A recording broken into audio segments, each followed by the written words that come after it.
First, I thought the title of my paper is An Oxfreudian in Academia, Reflections on Entering the Mainstream. But before I get started, I just wanted to add one thing to Bonner's wonderful presentation, the W. I don't know why I have a special interest in that letter of the alphabet, but just think, W. There's a story about a woman who was teaching her 3-year-old daughter the alphabet, A, B, C. Daughter recited everything after her mother correctly, but when the mother got to W, the daughter said, double me. Okay, she gets it. W is you. So for whatever reason, Oxford loved double vowels. Where we no longer use double vowels, he did. You remember Bonner had an example of T-O-O in Oxford's letter, and Alan Nelson very helpfully, one of the rare times Alan Nelson is helpful, said T-O. Well, that was characteristic of Oxford, that he favored double vowels when they were uncommon or even when they were rare. So there are about 8 words in the letters that Alan Nelson transcribed, and he put the spellings of every word on his website.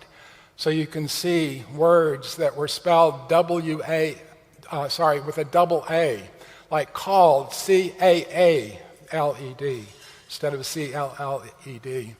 I mentioned this because recently I'm not going to talk about it in the paper, but I've been very interested in the translation of Ovid Metamorphoses traditionally attributed to Arthur Golding.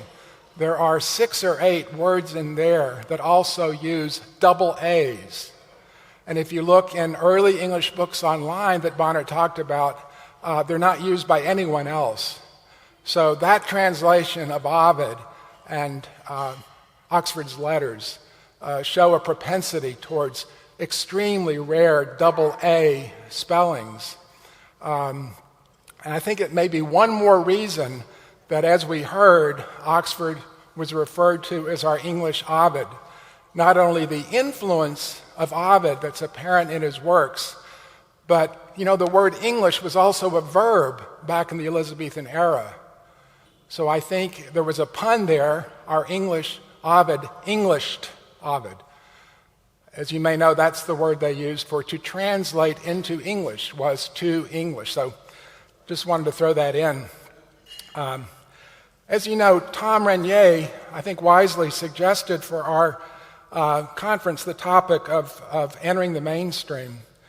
Now, this is only the first SOF conference my wife Elizabeth has attended, my second, but she and I have attended many mainstream Shakespeare Renaissance conferences.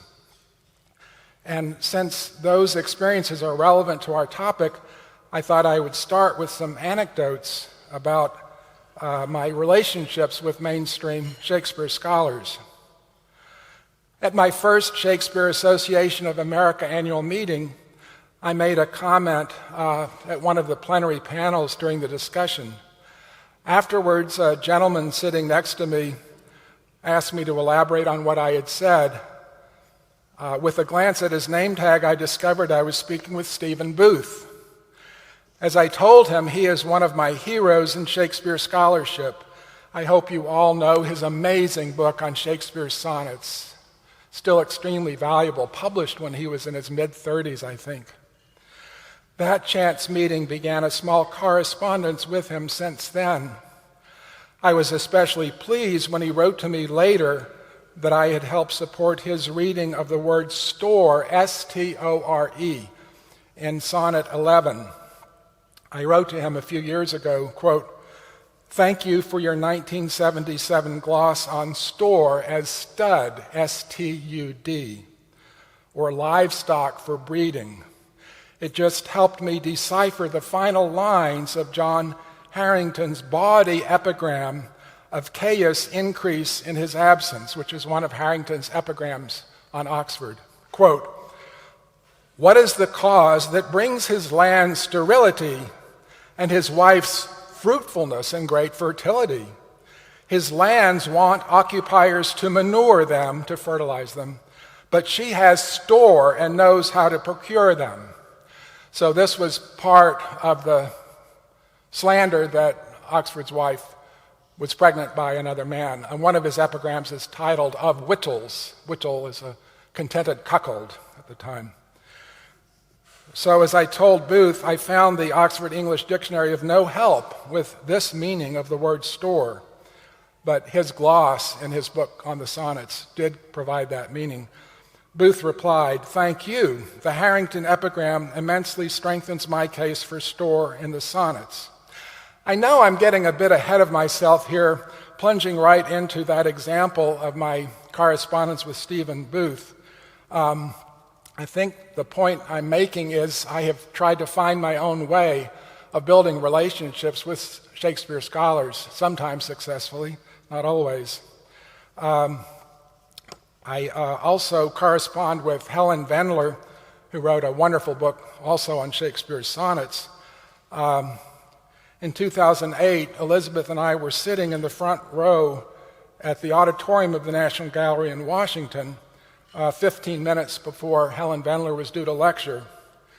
So we got there before she did. When she got there, the assistant who was going to introduce her had her sit right next to me. So I introduced myself and told her that for a year, Elizabeth and I, after dinner, read her book on the sonnets, the sonnet and the essay, every night after dinner over the course of a year. She said we were the only couple she knows who read her book on the sonnets that way.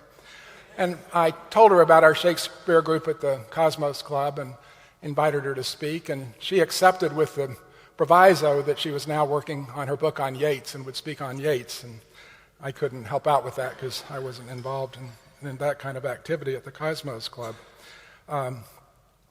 Anyway, a few months later, I wrote to Wendler, quote, "I would suggest that Marlowe's hero in Leander is the different poem," that's quoting from her essay, "from which the 8 lines of Sonnet 80, quote, seem almost to have wandered in from." Again, that's from her essay.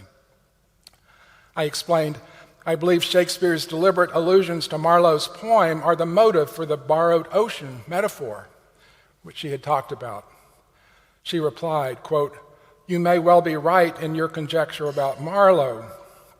I wrote to her again a few years later, quote, "I just came across another biblical echo in the sonnets, Sonnet 33, which begins, 'Full many a glorious morning have I seen.' Sonnet 33 parodies the transfiguration of the New Testament, sharpening the poet's disappointment and amplifying the poem's irony.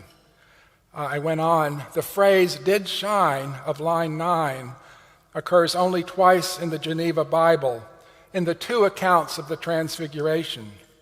Hence, quote, 'heavenly alchemy' and, quote, 'triumphant splendor.' Matthew's version also supplies sun, face, mountain, shadow, and cloud, all words found in Sonnet 33 as well." Wendler replied, "I'm sure you're right. Nothing echoed more in Shakespeare's ear than the Bible." Roger, I'm sure will appreciate that. One of the great benefits of trying to keep up with the mainstream Shakespeare literature is that it frequently, if inadvertently, helps our cause, such as the article in the Shakespeare Quarterly about a year ago that confirmed that Hand D in Sir Thomas More is not that of Shakespeare of Stratford, or the article by Penn State's Marcy North that rejects the attribution of the art of English poesy to George Putnam, or the 2012 article in Notes and Queries that attributes a 1569 anonymous poem to Arthur Golding. I get the table of contents alerts by email for a bunch of journals, so that really grabbed my interest, and I sat down and wrote an article reattributing that poem to Oxford. I showed that one phrase in this anonymous poem of 1569 is strikingly similar to lines in Oxford's commendatory poem to Bedingfield's 1573 translation of Cardanus' Comfort. I presented several additional types of evidence for my reattribution. Next, we might talk about just what we mean by mainstream. Not us is one possibility. Shakespeare scholars who have tenure is another. Elizabeth and I went to a fundraiser for a politician who now represents our district in Congress. This is an association, whether it's a free association, a loose association, or a relevant association, I will leave to you to judge. This politician told us he had been criticized for having ideas that were, quote, too far from the political center, that he could never get his ideas passed as legislation. He replied that his goal is always to be at the moral center and then to help shift the political mainstream or center to the moral center. I thought he formulated that so persuasively. In that sense, we are already in the mainstream of what we believe is the correct understanding of who wrote Shakespeare. So that's one model of what we need to do with the mainstream when it comes to the authorship question. If we here in this room suffered from too strong a desire to fit in, I doubt we would be here. All of us in one way or another are probably comfortable being outliers. Yet we should not give up on moving mainstream public opinion on the authorship question closer to where we are. Another definition of the Shakespeare authorship mainstream is that it consists of those who espouse the Stratfordian groupthink doctrines. They are so certain they are correct that they feel there is nothing wrong with treating us with contempt and ridicule and refusing to look at our evidence. If being in the mainstream means espousing some form of groupthink, we're clearly better off staying outside the mainstream. Going back to the idealism of the politician I mentioned, we can also work to minimize groupthink in our own thinking and discourse. That means we need to get better at tolerating the many differences among us, which is not easy to do, I admit. We do have the great advantage of being the target of Stratfordian criticism and attack. And what I mean by that is this keeps us on our toes. We're like Johnny Cash's ballad of the boy named Sue. And we're like Avis. We're now number 2, so we have to try harder. By now, many of us have become skeptical about getting die-hard Stratfordian scholars ever to admit they're wrong. This reminds me of the recent history of my local psychoanalytic institute. As psychoanalytic institutes tend to do, we underwent a split in the 1950s. When we began talking about reuniting with a split-off institute some 15 years ago, senior members of both institutes said, "Over my dead body." When the idea resurfaced 5 years ago, I posted on our listserv. Many of our colleagues who said, "Over my dead body," are now, well, dead.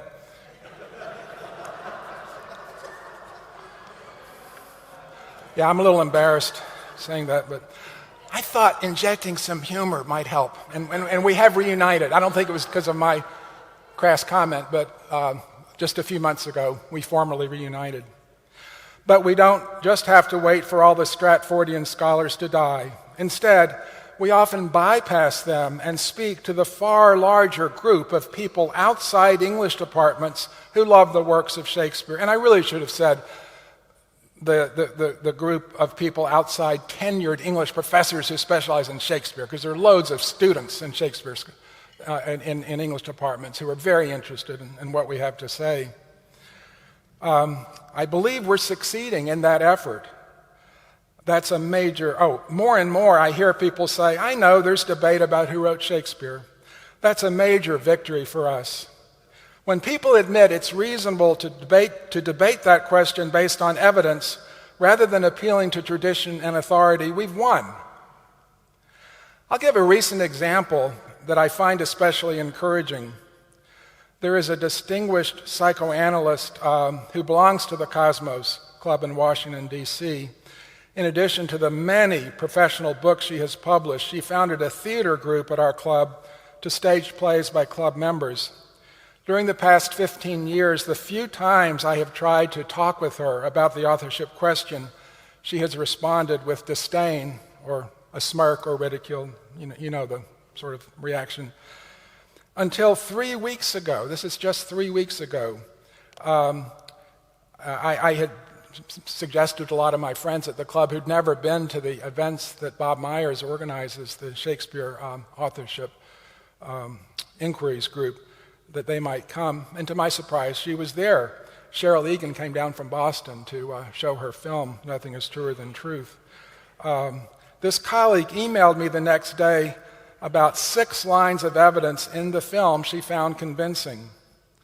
That was good enough to hear. I was delighted. That film turned her around. A few days later, a mutual friend said this colleague told her she loved the film. So with a close friend, she could be even more candid. In addition to the presentations I've made at local, national, and international meetings, I've published on Shakespeare for nearly 15 years.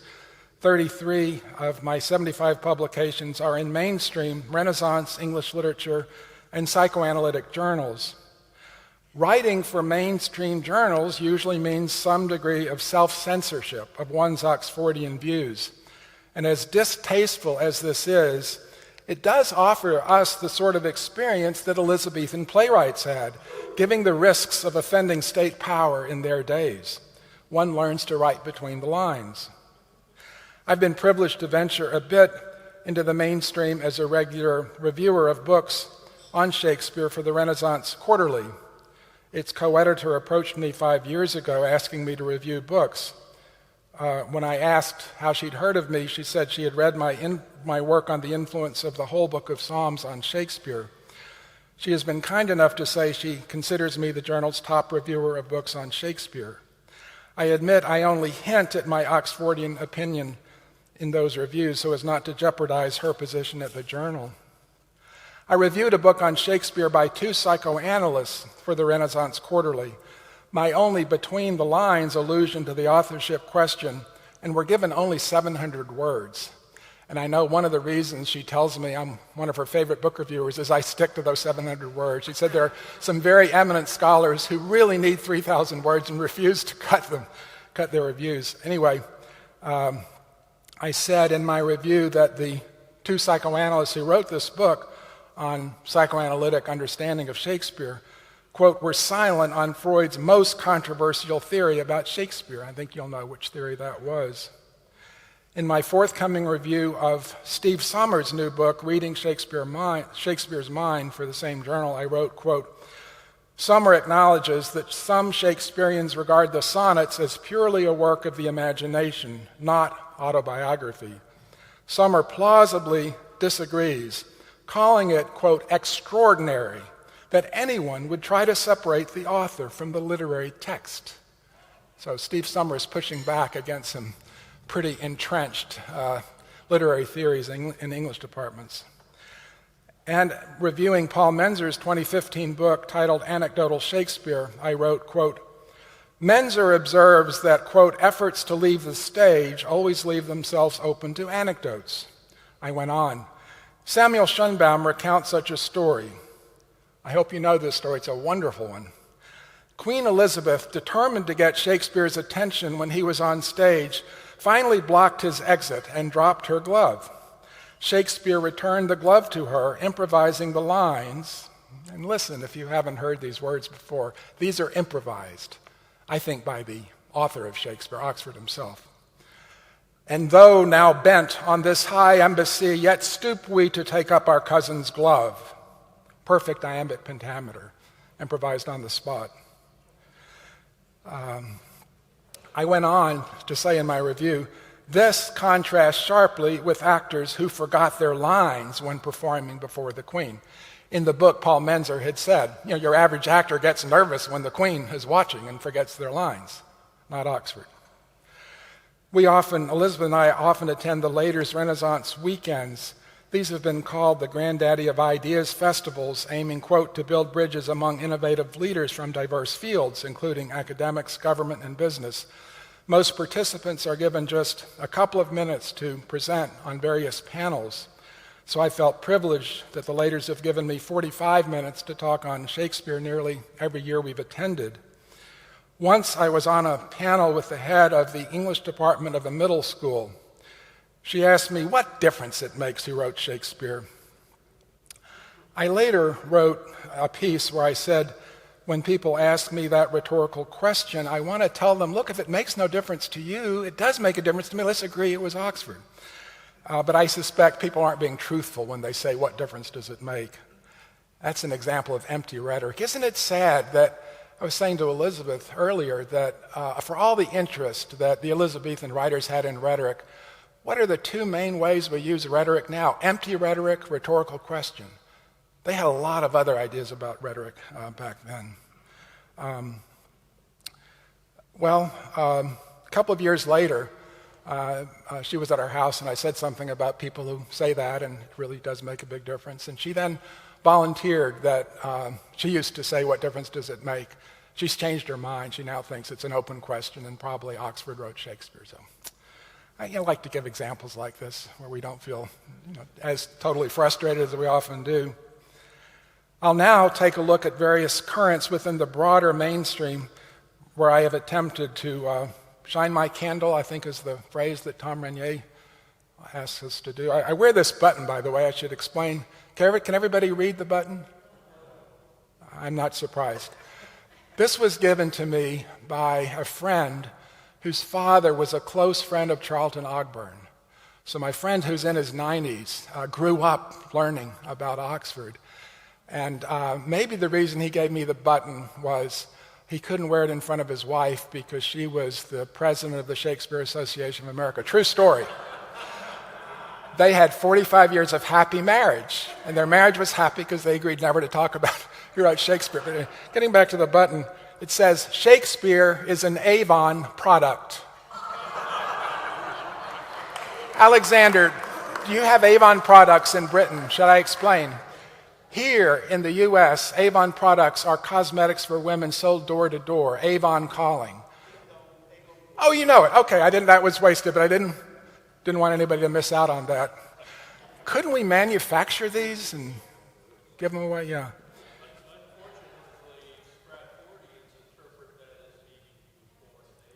Well, ambiguity. Now, Shakespeare liked ambiguity, and we like ambiguity. So I like that, but I also like the commercial aspect, just like Avon Products. This is a big money maker. I think fourth most lucrative tourist destination in England. Anyway, I don't know how I got off onto that because that's not anywhere in my text here. Naturally. Oh yeah, as far as how to approach the mainstream, I'll just say how I did it because each of us comes from different fields. That's part of our strength, our diversity of backgrounds. The fact that I am a psychoanalyst and a psychiatrist influences how some people view my Oxfordian work. You might be surprised to hear there's a wide variety of reactions you get when you tell somebody you're a psychiatrist or when you tell them you're a psychoanalyst. A few Shakespeare scholars I have met have then told me how helpful their therapy or psychoanalysis was to them. And I can't help but think that gives them a favorable predisposition to me, as long as I don't say anything about my authorship views. But there is a spectrum, and on the other end of the spectrum are very different reactions, which make for better stories, although they weren't pleasant experiences for me to have. One visitor to the Cosmos Club, upon meeting me, said, "Oh, I call you people psychoanalysts because you're all disturbed." He didn't shout that loud, but he wasn't wearing a microphone. Could you understand anything he said? "Oh, I call you psychoanalysts because you're so disturbed." What do you say? Up yours too? A few years ago, I took an online course on Shakespeare taught by Jonathan Bate, participated in the online comments, got some feedback from a Stratfordian from Georgia when I recorded my skepticism about Bates' claim in one of his lectures that Shakespeare and Richard Field were, quote, Stratford school chums. I said, well, how do we know they knew each other at school? How do we know they both went to the school? So this woman from Georgia railed against me, not just because I'm an Oxfordian, but also because I am a psychiatrist. This is all true, what I'm about to tell you. The whole paper is true, but you may be skeptical about this, but here's what happened. She said she never knew anyone to be helped by a psychiatrist because psychiatrists are crazier than their patients. she finally got herself booted off one listserv I won't mention because she kept promoting her forthcoming play. She was finally told, "Stop it with your forthcoming play. Share it with us when it's finished, but we've heard enough about it." Well, I couldn't help but notice when her forthcoming play was finally published, she announced with pride that she is the reincarnation of Shakespeare of Stratford. So. Thank you. Need I say more? No. Now, in contrast with Wikipedia, Amazon has proven to be a fairly level playing field for us, and I've written 43 book and film reviews there.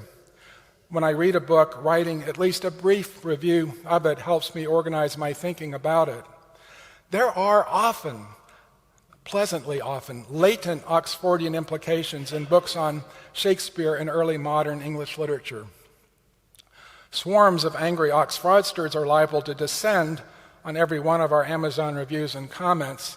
Since they so quickly shoot themselves in the foot, this often helps rather than hurts our efforts. Neutral readers are often offended by how quickly the Oxfraudsters resort to ad hominem name-calling, since they lack definitive evidence for their increasingly irrational authorship theory.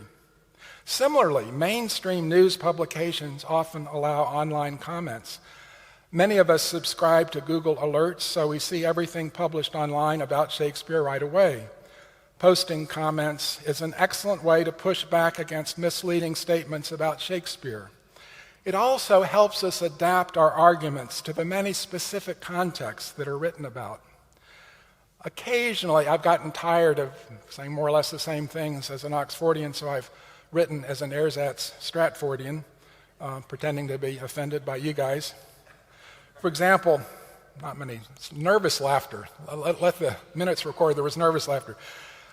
For example, The Guardian published an article 2 years ago on the, quote, shady business dealings of Shakespeare's father.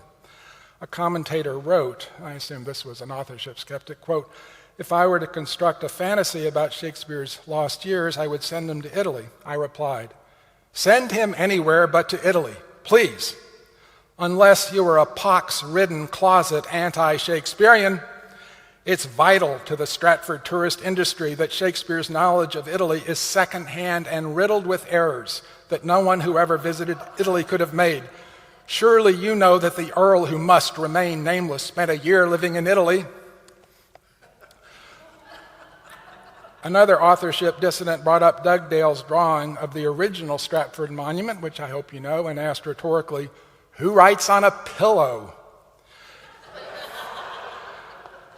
Once again posing as an irate Stratfordian, I replied, "Only a deranged conspiracy theorist would deny that Shakespeare could well have written on a pillow. Just recall that the doctor in Macbeth says, quote, 'Infected minds to their death pillows will discharge their secrets.' Only a disgusting elitist would deny that Shakespeare is alluding to people who write their secrets on pillows. Just because people nowadays don't write on pillows is no reason to assume Elizabethans could not have done."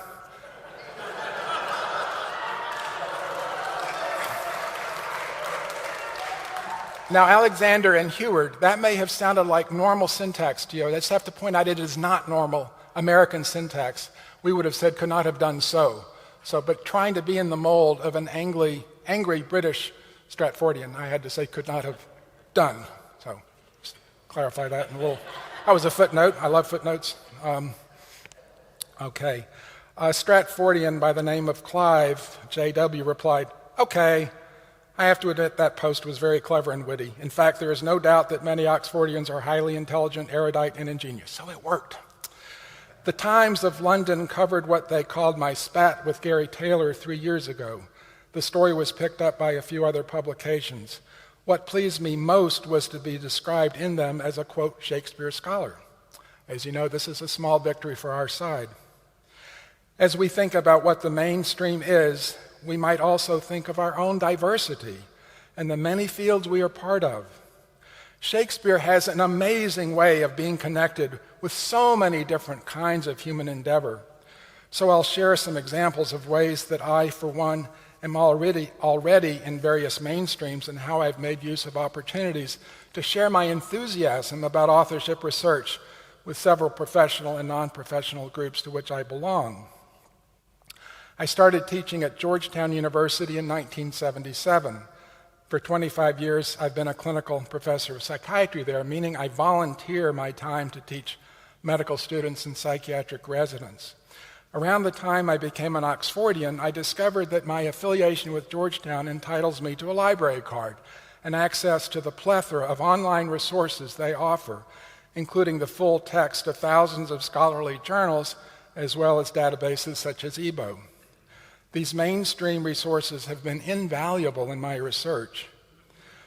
I was sorry to learn that a relatively small number of colleges and universities have such a wealth of online scholarly resources, and that has given me something of an unfair edge over many Shakespeare scholars at smaller institutions. As Bonner told you, join the Renaissance Society of America, and you do have access to part of EBO. I also learned about 5 years ago that Georgetown allows faculty members to create a website where links to the full texts of our publications can be provided. That led to a run-in 2 years ago with Lena Orland, an English professor and executive director of the Shakespeare Association of America. Let me add at this point, somewhat in self-defense, that I had started a correspondence with Lena 2 years before that. I just found out Google has a new feature called Google Scholar. How much time do I have? I haven't been keeping track. Okay, should work well. And I suggested to her that she should let members of her association know they can sign up on Google Scholar, list their publications, and so on, because at that time, only 11 of us had done so. But anyway, she didn't write to me about that. 2 years later, she wrote to me to complain that I was saying that I'd written 2/3 of the faculty's most 50 recent publications on Shakespeare, because there's a website, an algorithm that lists things, and I think because other faculty members had not been listing their Shakespeare publications, 2/3 of them were by me. So I go into that correspondence. Another sort of mainstream venue where I've been a member for 23 years is the Cosmos Club. It has been compared to a sort of national faculty club, although many of our members are not in academics. Not long after I got involved in Shakespeare research, a former president of the Shakespeare Association of America founded a monthly Shakespeare discussion group in the club. After a couple of years, she asked me to take it over, which I did. She later joined me as co-chair. I learned that discussing the authorship question was frowned upon after I gave a presentation on The Tempest. I then tolerated this informal taboo until Tom Renier spoke with us in 2015, and our member Gareth Howell innocently asked during the Q&A if it wasn't likely that someone with legal training, such as the Earl of Oxford, wrote the canon. Gareth was a new member, and you can imagine what a pleasant introduction to him this was for me. His question led me to formally protest the taboo against authorship discussion in our group. By then it had a new chair who told me she doubted many people besides me had any interest in the topic. I have since heard that it rankles her that our Shakespeare Authorship Inquiries group, now led by Bob Myers, now draws as many people to our monthly meetings as her Orthodox Shakespeare group draws to their meetings. In fact, they have recently, did you know this, Bob? They have shifted from very fancy sit-down, served your same fish and vegetables and fruit for dessert, which they've been serving for 12 years. They have recently moved to the buffet, which she has always refused to do. I think her theory is that's the only reason we draw people, is the buffet. Well, the thing is they drop the price. Yes. Yes, right. We had proposed that many times. She said it was impossible. This is all off the record, of course, so people watching this on YouTube, please keep in mind this is off the record. It is helpful to remind ourselves just how relatively briefly academic Shakespeare scholars have even been around, and I hope you understand what I mean by that. It was only in the late 19th century that teaching of literature in universities started to include literature in English. Before that, it was all the classics, Latin and Greek. So it's for a relatively brief percentage of the time people have been writing about Shakespeare that a certain subgroup within us have given to themselves the authority that they're the only ones who really know. So it's helpful to remind ourselves of that and maybe even remind them. This reminds me of a story. Some 15 years ago, I was assigned to mentor an English professor who was interested in my field of psychoanalysis. He is now the chair of his English department. He is not a Shakespeare specialist, and he expressed interest. Am I hurrying up too much now that I know time is limited? Yeah. Anyway, the story is just that he was very supportive of my work for a few years. Then he said, the new painting convinced him Shakespeare wrote Shakespeare. So, NPR's late book reviewer Alan Cheuse once joined a book group that Liz and I are in with this English professor to discuss a collection of Alan Cheuse's short stories. Alan's PhD is in comp lit. I couldn't resist asking him what role literary theory played in his writing. None whatsoever, he answered. I think that annoyed my English professor friend because that's his specialty, literary theory. And he later said, a couple of years later, the professionals don't think it's relevant to connect a novel with its author, so put me in my place as a mere amateur. So as I've said, trying to enter the mainstream for me has sometimes meant saying things between the lines or at the bottom of a page in a footnote. My second psychoanalytic article was on a neglected footnote in Freud's works. Footnotes can be our friends. What could be more benignly pedantic than a footnote? Both etymologically and semantically, footnotes are the perfect place for what is sotto voce, subversive, subliminal, below the radar, perhaps even an underhanded mole that strives to undermine the Stratfordian establishment. And so this is a story about my collaboration with Roger Strittmatter when I was emailing him several times a week about things I was discovering in the whole book of Psalms bound at the end of Oxford's Geneva Bible. And he was encouraging me to write them up because they were new discoveries. And he said, send them to a mainstream journal, just don't tell them how you found them. So that's what I did. And when it was in proof, I had a footnote, and I just added something to that footnote, thinking there's no way they can stop me from doing this, giving the call number of the book at the folder where I found this, naturally Oxford's Bible. Now, you may feel that wasn't very bold, Rick, but you just don't know what it will take to get an article canceled, such as my article for that Italian journal. You may know that story. Should we all follow the same approach in trying to mainstream Oxford? Some suggest this and then go on to offer their own advice about how to do this. I will not, since it's highly unlikely that such advice, no matter how well-intentioned, will be followed by all of us. This is as it should be. After all, one thing that unites us is that we are iconoclasts, mavericks, and rebels. One valued leader of the post-Stratfordian movement, when he first learned of my research, asked me to drop it and instead make use of my professional skills to prove that authorship skeptics are not deranged. I declined. Others I respect have urged us to abstain from attacking Stratfordians, no matter how much we might be provoked.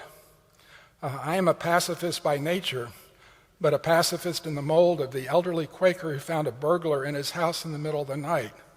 The Quaker addressed him gently, "Brother, I would not harm thee for the world, but thou standest where I am about to shoot."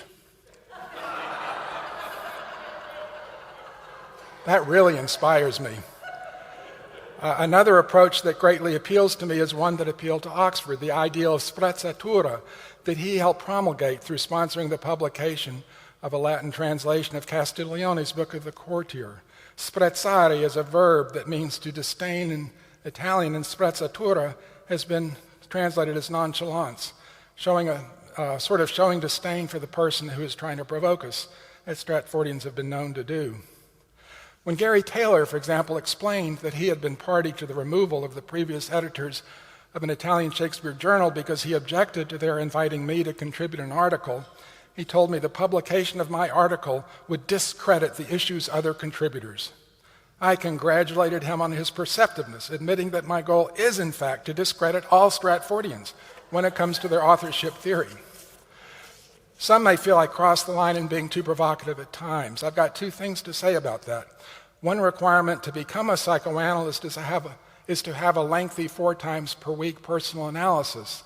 The so-called fundamental rule of analysis is to say whatever comes to mind. My training analyst never told me when to stop. My other comment is that my institute classmate Judith Viorst, a best-selling writer, later taught a course on writing psychoanalytic articles that I took. The feedback she gave me on the paper I wrote for her class is that I needed to take more risks in my writing. Out of respect for her, I've tried to do that ever since. In conclusion, what advice do I have about entering the mainstream? As a psychoanalyst, I'm not allowed to give advice, but I do make interpretations. Here's one. The Stratfordians try again and again to bully us into silence because we threaten to bring down their house of cards. We need to remind ourselves that one characteristic of groupthink is projecting the weaknesses of the dominant group's assumptions onto their critics. When they claim, for example, that we have no evidence, we need to remember just how pathetically weak their evidence is. When we're wondering whether to speak out, we need to remember that they want to silence us. Many of us have personalities that tend to be more rebellious than compliant, and that's a good thing for us. Sometimes, though, we can be reluctant to make waves by confronting bullies. We may rationalize that we'll be more effective by being patiently persuasive. At times, yes, I agree. It depends on the circumstances. Humor is often our friend, and it helps soften our counterattacks against Stratfordians. Once Stratfordians have been exposed for their dishonesty in making the false claim that they are 100% certain that Shakespeare wrote Shakespeare, how should they be dealt with? Should they lose tenure? Should they lose their editorial positions? No, I would suggest a process equivalent to the Truth and Reconciliation Commission in South Africa. Finally, a modest proposal. I would suggest that we abolish all English departments in colleges and universities, I'm serious, and replace them with departments of comparative literature. The broad sweep of comp lit immunizes scholars from the plague of literary theory that infects English departments, to the severe detriment of scholars and students, impoverishing our deeper understanding of the creative process, not to mention confusing the question of who wrote Shakespeare. Thank you.